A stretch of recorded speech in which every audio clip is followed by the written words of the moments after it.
Top Democratic leader threatens little Barron Trump. Please send support to Trump's family. Senator Chuck Schumer, Democrat of New York, the Senate Minority Leader, has said if the federal government doesn't pay for the expenses incurred while New York City Police has protected President Donald Trump's family, the New York City Police Department should withhold all protection, according to a report by BuzzFeed. Mayor Bill de Blasio ought to tell the Congress if we don't pay for it, New York City cops aren't guarding it, and let the feds put more people in, Schumer told BuzzFeed. That's what I think he should do. The Washington Examiner reports New York City spent $24 million on security for Trump Tower between Election Day and when Trump was inaugurated in January. Security costs have remained high since the inauguration because First Lady Melania Trump and their son Barron have stayed in New York City while Barron finishes the school year. Schumer also called Trump in the interview, quote, a huge disappointment to most Americans.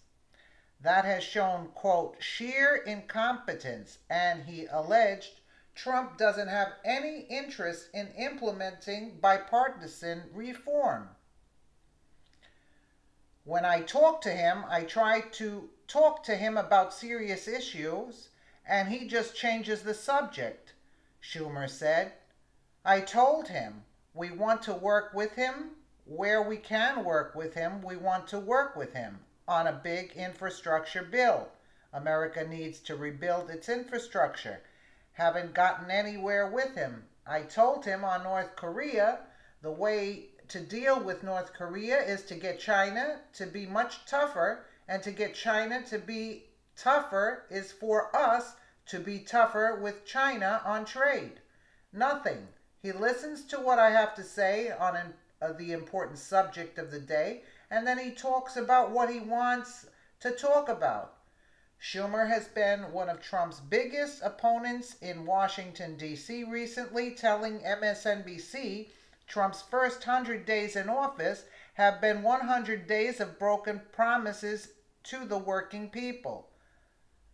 Schumer, let's take a listen. Looking at his first 100 days, and I know you've been on the phone with the president personally over the course of this spending bill negotiation. Do you think he is a great negotiator? So far not. I mean, his forays into the Congress have been bad. I mean, that's why I give his 100 days have been 100 days of broken promises to the working people. He campaigned as a populist. He said, I'm going to be against the Democratic and Republican establishments. He's governing as a hard right special interest guy. So his health care bill failed because it was so far over to the right. His attempt to force us to take the wall nearly caused the government shutdown.